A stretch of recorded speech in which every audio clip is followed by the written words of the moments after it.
नमस्कार दर्शकों, जेके प्राइम में आपका स्वागत है और मैं हूं विनोद कुमार। दर्शकों, अमरनाथ यात्रा 2020 यानी 2020 की जो अमरनाथ यात्रा है वो कल से शुरू होने नहीं जा रही है। आपको बताते चले कि क्या ये लगाए जा रहे थे, तैयारियां भी मुकम्मल थी कि बोर्ड ने भी ये घोषणा कर दी थी कि 21 जून से यात्रा 21 जुलाई से यात्रा को शुरू किया जाएगा और ये यात्रा रक्षाबंधन वाले दिन संपन्न होगी, लेकिन ऐसा नहीं हुआ।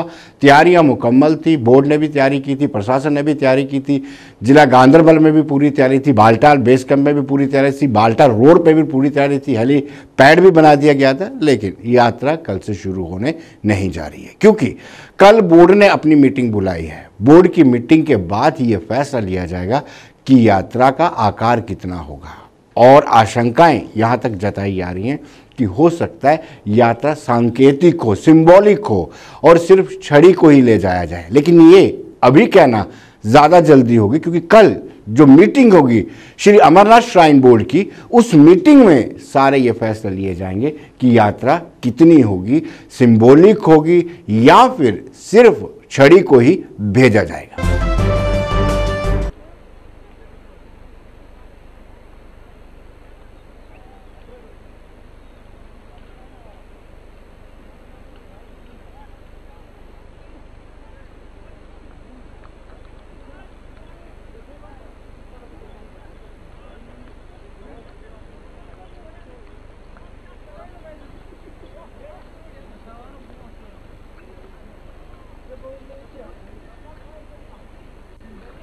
Bum, bum, bum.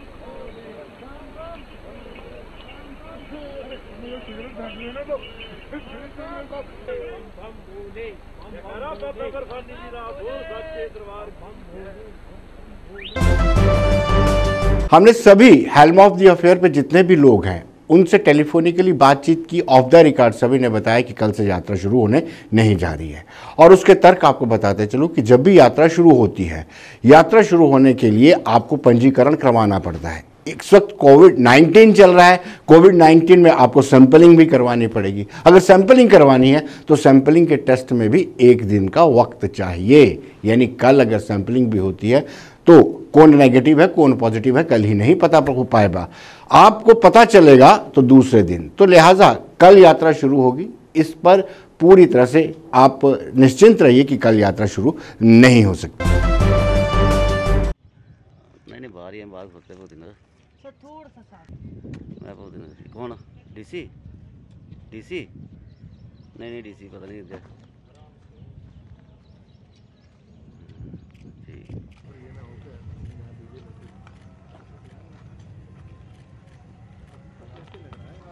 अच्छा अच्छा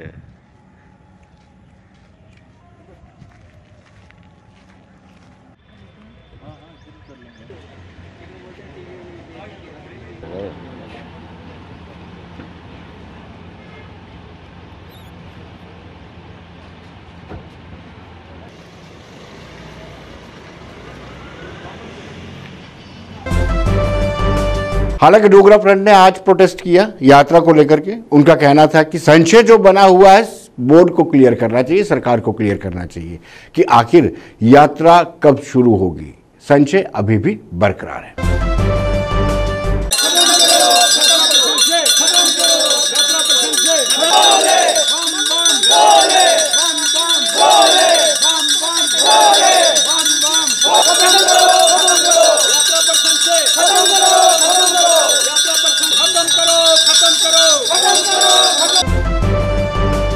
को यात्रा प्रारंभ करनी थी, ऑनलाइन व्यवस्था शुरू होनी थी 21 तारीख को, लेकिन अभी तक कुछ नहीं हो पाया। इसलिए मैं कहने का प्रयास करना चाहता हूं, यात्रा का संशय समाप्त करें, यात्रा को संकुचित करें। श्रीमान उपराज्यपाल जी, इतनी बड़ी 5 लाख यात्रा 15 दिन के अंदर नहीं जानी चाहिए। और कोरोना का समय, लॉकडाउन का समय, लॉकडाउन की व्यवस्था, जम्मू के अंदर लॉकडाउन, उधमपुर के अंदर लॉकडाउन और यात्रा के मार्ग पर लॉकडाउन। अगर एक तरफ लॉकडाउन दूसरी तरफ यात्रा, इसको संकुचित करें। कम लोगों के साथ माननीय राजनाथ सिंह जी ने यात्रा कर ली।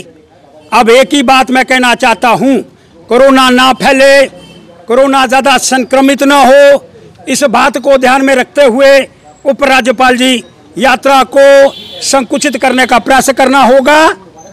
और कम संख्या के अंदर ज़्यादा कोरोना ना फैल पाए, उसका ध्यान रख करके यात्रा का आगाज करना होगा।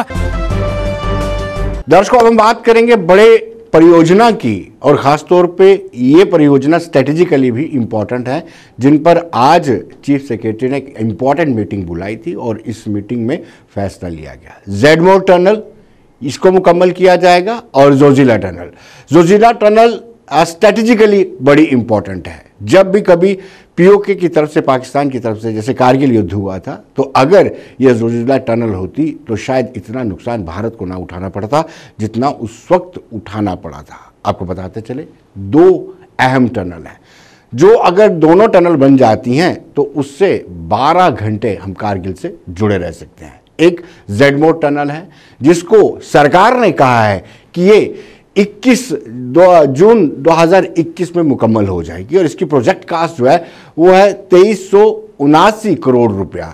इस प्रोजेक्ट कास्ट में बनने जा रही है, और मात्र 1 साल, यानी जुलाई चल रहा है, आप अंदाजा लगा सकते हैं कि अगले साल जेडमोर टनल कंप्लीट हो चुकी होगी। हमने वहां का दौरा भी किया था और ऑलमोस्ट मुकम्मल है, फिनिश का काम चल रहा है, और देखते हैं कि क्या वाकई में इस टारगेट को मुकम्मल किया जा सकता है या नहीं। दूसरा, हम जोजिला टनल की बात करेंगे। जोजिला टनल को यूपीए सरकार ने भी कई बार मंजूरी दी, लेकिन खुद प्रधानमंत्री ने नींव पत्थर भी रखा, लेकिन जोजिला टनल नहीं बन पाई। अब सरकार का यह दावा है कि 2026 जून 2026 में इसको भी मुकम्मल कर दिया जाएगा। इसकी कास्ट 4430 करोड़ रुपए है, यानी कारगिल वालों के लिए, लेह वालों के लिए ये बहुत ही अहम खबर है। हमने बातचीत की, आइए देखते हैं उनका क्या कहना है।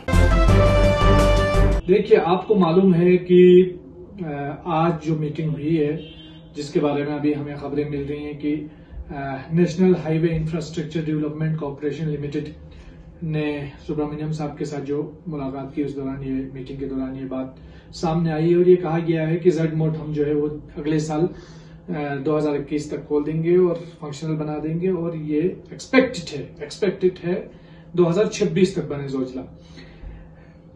आपको मालूम है कि ये जो जेडमोर का इनॉग्रेशन है, ये यूपीए 2 के दौर में ये अप्रूव हुआ था, और उसके बाद अक्टूबर में 2012 में इसका इनॉग्रेशन किया था। राहुल गांधी आए थे, उमर अब्दुल्ला साहब थे गालिबन, जहां तक मेरी याददाश्त है, तो उन्होंने इसको इनॉग्रेट करके गए थे, और तब से लेकर आज 2020 यानी 8 साल मुकम्मल हो रहे हैं।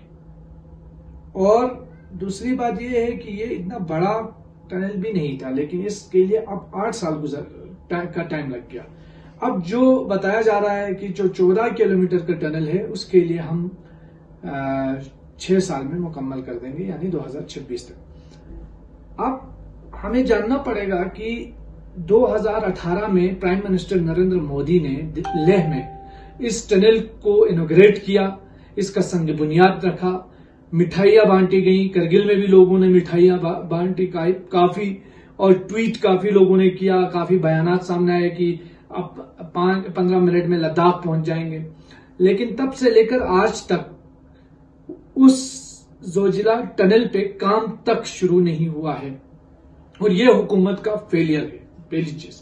दूसरी चीज, लद्दाख में जो जोजिला पास है, जोजिला टनल का काम है, ये हमारे नेशनल इंटरेस्ट से भी जुड़ा हुआ एक इशू है, और ये टनल हमारे लिए स्ट्रेटेजिकली बहुत इंपॉर्टेंट है। आज आप देख सकते हैं कि पूरा साल, इस साल हमारा इतने टफ ग्लोबल पेंडेमिक के दौरान चाइना ने जो इंकर्जन किया लद्दाख में, उसका अभी तक हमारे डिफेंस मिनिस्टर भी कह चुके हैं कि गारंटी नहीं दे सकते हैं, बातचीत जारी है। खुदा न खास्ता अगर हालात खराब हो गए तो कौन जिम्मेदार है? क्यों नहीं इस टनल को वायबल बनाया जाता है, इस टनल को जल्दी तामीर किया जाता है? ये नेशनल इंटरेस्ट के साथ कंप्रोमाइज क्यों किया जाता है? यह क्वेश्चन पूछा जाना चाहिए हुकूमत से, सरकार से। और क्यों इतने लेदुलाल से काम लिया जाता है? जोजिला का जेडमोर अभी तक क्यों नहीं फंक्शनल हुआ है, और अब बताया जा रहा है अगले साल फंक्शनल होगा। एक टाइम तो ये काम भी बने बगैर काम हुए यहां रुका रहा। सरकार को चाहिए थोड़ा इन इश्यूज को संजीदगी से ले, सीरियसली ले, और नेशनल सिक्योरिटी के साथ कंप्रोमाइज न करे। जैसा कि ये जो टनल है, जोजिला टनल की मांग करगिल के अवाम एक लंबे अरसे से कर रहे हैं, डेकेड से कर रहे हैं। कारगिल जंग जब हुई तो इस जोजिला पास की वजह से हमारी सेना को मदद मिली, हम लोगों को मदद मिली। हमने अपने देश को डिफेंड करने में हमें ताकत मिली। लेकिन आज भी इस जोजिला टनल को जो है कंस्ट्रक्शन, इसका काम अभी तक शुरू नहीं हुआ। हम रोते हैं छुशुल, दुर्बोक और दौलत बेग वल्दी वाले और रोड पे, जहां पे अभी काम शुरू नहीं हुआ, इंफ्रास्ट्रक्चर बिल्ड नहीं है। इंफ्रास्ट्रक्चर तो लद्दाख को पूरे मुल्क से, पूरे देश से कनेक्ट करने वाली रोड्स पे इंफ्रास्ट्रक्चर अभी डेवलप नहीं है। तो हुकूमत को चाहिए कि इन इश्यूज पे संजीदगी से सोचे, क्रेडिट पॉलिटिक्स से बाहर आए, मिठाइयां तकसीम करने से बाहर आए, बयानबाजी से बाहर आके लिप सर्विस करने के बजाय, लोगों को धोखा देने के बजाय एक सस्टेन तरीके से और एक प्रैक्टिकल अंदाज में, प्रैक्टिकल वे में किसी काम को शेप दे, काम को अंजाम तक पहुंचाए। यह हम मांग करते हैं। बाकी इस तरह के बयानात, स्टेटमेंट्स, ये सब माजी में बहुत देख चुके हैं, तो इन चीजों से दिल भर गया है। दर्शकों, अब हम बात करेंगे आरक्षण की। आरक्षण को लेकर के जो इंटरनेशनल बॉर्डर पर रहते हैं उनको 4% आरक्षण मिला है और उसका वेलकम भी किया जा रहा है। लेकिन जो पहाड़ी भाषी पीपल है, पहाड़ी भाषी लोग हैं, उनको भी 4% आरक्षण दिया गया है। लेकिन इस आरक्षण में बार लगाया गया है, यानी जिसकी आमदन साल की 8 लाख से ज़्यादा है उसको आरक्षण नहीं मिलेगा। यानी एक बार लगा दिया है, उसके चलते कहीं ना कहीं जो पहाड़ी भाषी लोग हैं उनमें निराशा है। उनका ये कहना है जिस ढोक पे एसटी लोग, गुजर बकरवाल लोग रहते हैं, उसी ढोक पर वो पहाड़ी भी रहते हैं। उनमें इसी तरह का कोई बार नहीं है, लेकिन पहाड़ी भाषी लोगों पर ऐसा बार क्यों लगा है? हम जो पहाड़ी लोग हैं और हमारे जो एसटी के भाई हैं, एक ही पहाड़ पर पहाड़ी लोग रहते हैं, एक ही पहाड़ पर एसटी लोग रहते हैं, एक ही जगह वो लोग रहते हैं, एक ही जगह हम लोग रहते हैं। ये जो पहाड़ी मूवमेंट है, ये तकरीबन 70 साल से लोगों ने इसके पीछे जानें दे दी और बड़ी कुर्बानियाँ दी। बड़ी देर के बाद, यानी कि कांग्रेस गवर्नमेंट से लेकर बीच में कितनी गवर्नमेंटें आई, हम इस मूवमेंट को चलाते रहे। बड़े लोग आए, पहाड़ियों के चेयरमैन बने, वाइस चेयरमैन बने, फारूक साहब ने कहा, मुफ्ती साहब ने कहा, तमाम लोगों ने कहा। और बड़ी जद्दोजहद के बाद मोदी सरकार ने जा कर के हमें ये एक आशा की किरण आई थी कि मोदी सरकार ने जो पहाड़ी दिया है हम लोगों को, जो पूंछ रजौरी उड़ी करना, इन लोगों को जो पहाड़ी दिया है, हमारे भी बच्चे आने वाले वक्त में सांस, आराम का सांस ले सकेंगे और उनका भी फ्यूचर कहीं उज्जवल और अच्छा हो जाएगा। मैं हैरान हूँ, मैं आपके माध्यम से कहना चाहता हूँ, हमें देखें एसटी भाइयों से कोई नाराज़गी नहीं है। वो बेशक इतनी देर से जद्दोजहद करते रहे कि नहीं, इनको नहीं मिलना चाहिए। लेकिन मैं आपके माध्यम से गवर्नर साहब का और जिन लोगों ने, जिन पहाड़ी लीडरों ने इस मूवमेंट में योगदान दिया और उनकी वजह से आज अगर हमें ये पहाड़ी स्टेटस मिला है, लेकिन मैं हैरान हूँ गवर्नर, लेफ्टिनेंट गवर्नर साहब, आपके माध्यम से मैं होम मिनिस्टर को और जो ये सेंटर के मिनिस्टर हैं जो, उन तक ये बात पहुंचाना चाहता हूं। मुझे बताएं, जुर्म किया है, 70 साल से हम लड़ रहे हैं और आज आपने 8 लाख रुपया कर दिया है। दर्शकों, उनका ये तर्क है कि लंबे संघर्ष के बाद इस मुकाम पर हम पहुंचे थे। वाकई में पहाड़ी भाषी लोगों ने बड़ा संघर्ष किया है। कितनी सरकारें आई, कितनी सरकारें गई, लेकिन इस मुकाम तक पहुंचने के लिए उन्होंने लंबा संघर्ष किया है। संघर्ष अभी खत्म नहीं हुआ है। संघर्ष एसटी का दर्जा लेने के लिए भी ये लोग करेंगे। लेकिन फिलहाल उनका ये कहना है कि ये जो एक बार लगा दिया गया है, 8 लाख से ज़्यादा जिसकी आमदन होगी उस परिवार को ये नहीं मिलेगा, वो कभी भी कबूल करने वाले नहीं हैं। मेरे हिसाब से ये अवाम के साथ नाइंसाफ़ी हुई है, क्योंकि 8 लाख रुपया एक फैमिली के लिए रखा है। अगर एक बंदे की 8 लाख इनकम होती तो बात जो है वो समझ में आती। एक फैमिली में मियाँ, बीवी और बच्चे होते हैं। फ़र्ज़ करो हम औसतन लेकर चले, कोई औसत निकालें कि एक फैमिली है, उसकी औसत हम निकालते हैं 5 कस। 5 कस की इनकम जो है 8 लाख हुई, तो ये 8 लाख कोई बहुत ज़्यादा नहीं है। लेकिन 8 लाख की जो बार जो है वो खड़ी करके तो उनको इग्नोर करना जो है ये सरासर नाइंसाफ़ी है। अगर ऐसा ही है तो बाकी जो कैटेगरियाँ बनी हैं उन लोगों के लिए भी ऐसी बार जो है वो होनी चाहिए। लेकिन मैं ये कहूँगा कि उनके लिए भी ऐसी बार नहीं होनी चाहिए। ख़ास करके जो पहाड़ी स्टेटस के लिए जो ये बार खड़ी की है 8 लाख रुपए की, ये सरासर नाइंसाफ़ी है और लोगों को गुमराह किया गया है। तो इसका कोई मफाद जो है वो आम अवाम को नहीं है। आप सही बात कह रहे हैं।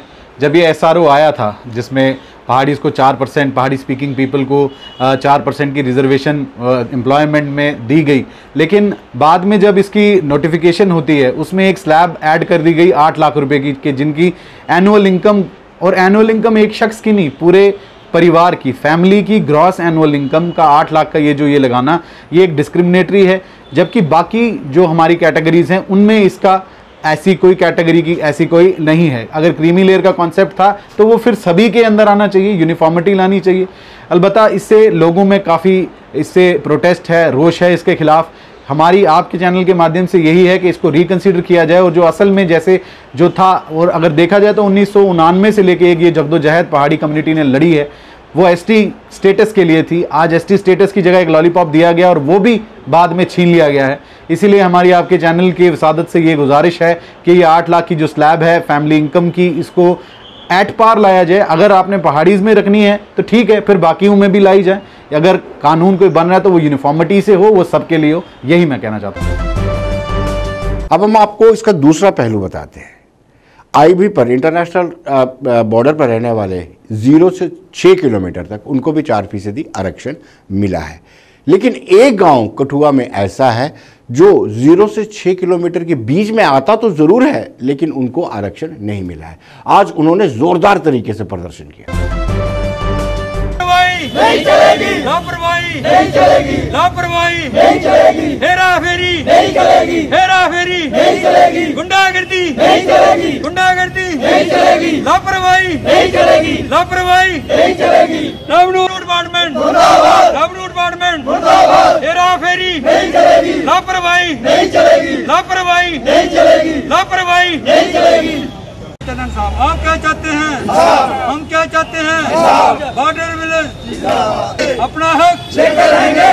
गुंडागर्दी नहीं चलेगी, हेरा फेरी नहीं चलेगी, लापरवाही नहीं चलेगी, लापरवाही नहीं चलेगी, लापरवाही नहीं चलेगी।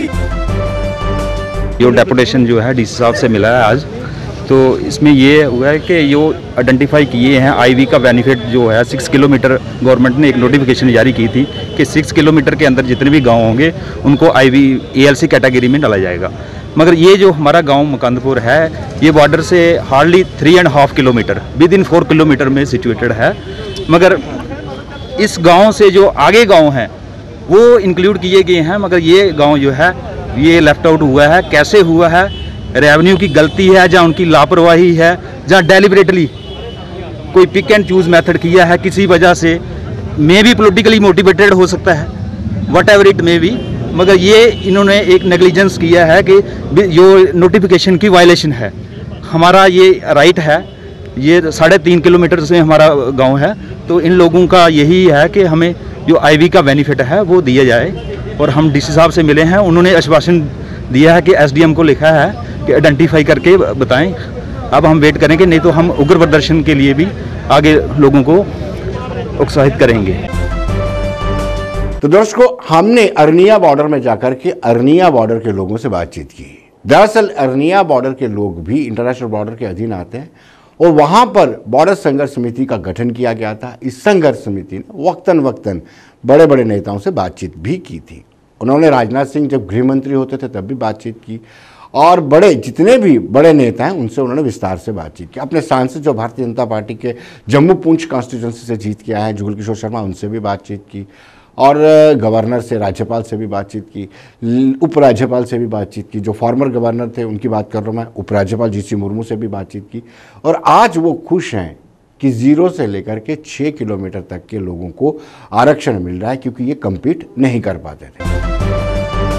सेंट्रल गवर्नमेंट मोदी सरकार का शुक्रिया अदा करना चाहता हूं कि हमारी जो बॉर्डर संघर्ष समिति की डिमांड्स थी उनमें से एक डिमांड जो बॉर्डर को आरक्षण IB बॉर्डर पे जो आरक्षण हमें दिया गया है, उसके लिए मैं बॉर्डर के लोगों की तरफ से शुक्रिया अदा करता हूं और हमारे जो एलजी साहब हैं उनका भी शुक्रिया अदा करना चाहता हूं।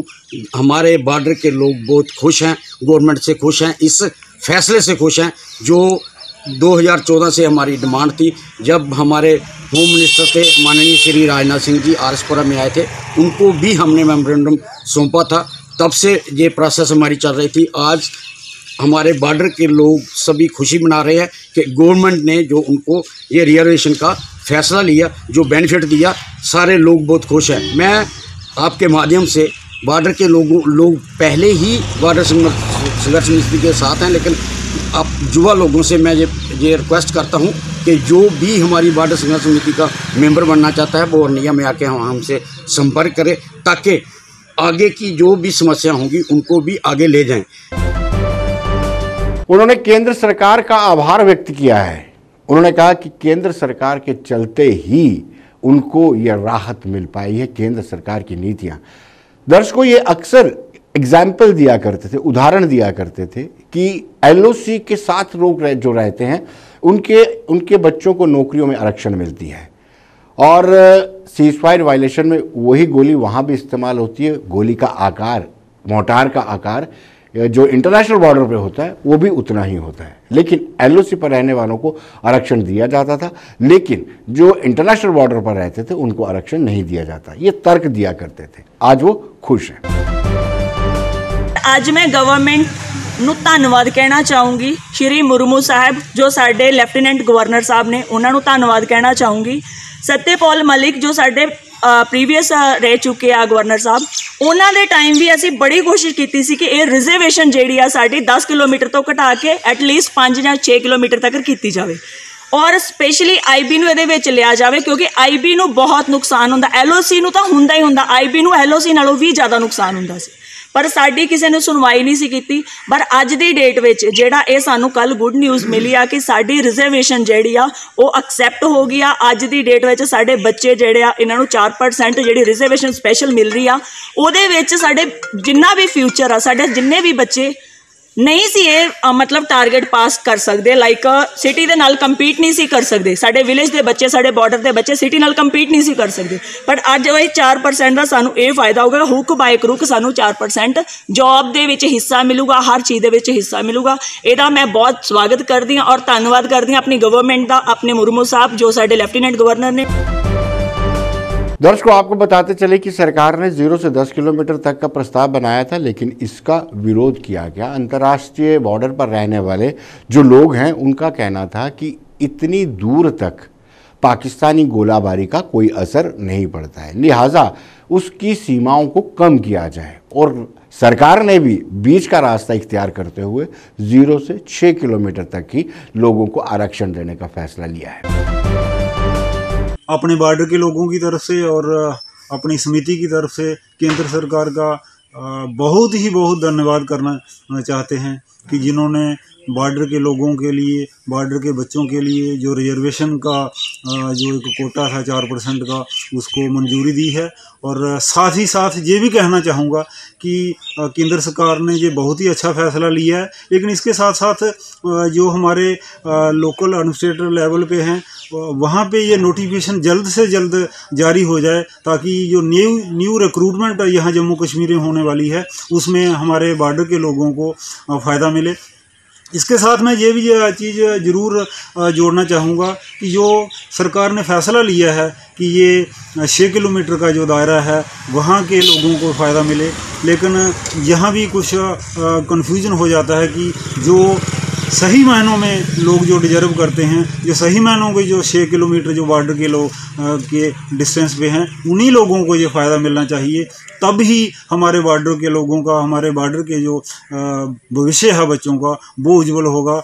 अदरवाइज ये सारी एक्सरसाइज फिजूल हो जाएगी। इसलिए मैं बार बार यही कहना चाहूँगा कि बॉर्डर के लोगों का जो मौजूदा संकट में जो लोग गुजर रहे थे, उन्हीं लोगों को इसका फ़ायदा होना चाहिए और जल्द से जल्द सरकार को ये नोटिफिकेशन भी जारी करनी चाहिए, ताकि जल्दी से जल्द हमें वो कैटेगरी मिले और हमारे जो बॉर्डर के लोग बच्चे हैं उनको इसका फ़ायदा मिले।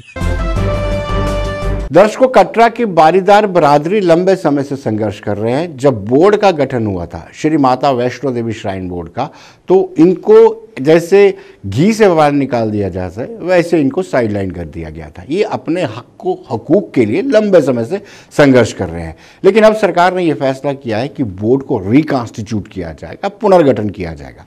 बोर्ड का पुनर्गठन होता है तो कहीं ना कहीं ये भी एश्योर्ड किया गया है, तो उसमें बारीदारों को भी शुमार किया जाएगा, इनकी रिप्रेजेंटेशन भी होगी।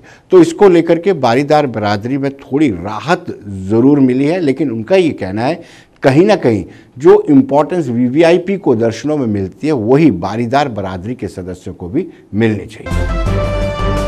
और ये जो नई आज हमने न्यूज़ सुनी है कि ये बोर्ड जो है रिकॉन्स्टिट्यूट होने जा रहा है, तो इसके लिए तो हमने पहले भी कोशिश की थी कि हमारा जब से ये हमारा आंदोलन चल रहा है, मैं आपको डिटेल में बताना चाहता हूँ कि 2014 की इलेक्शन में जब हम माननीय प्रधानमंत्री नरेंद्र मोदी जी से मिले थे, तो उन्होंने ये हमें आश्वासन दिया था कि हम बारीदारों का परमानेंट कोई ना कोई सोल्यूशन करेंगे।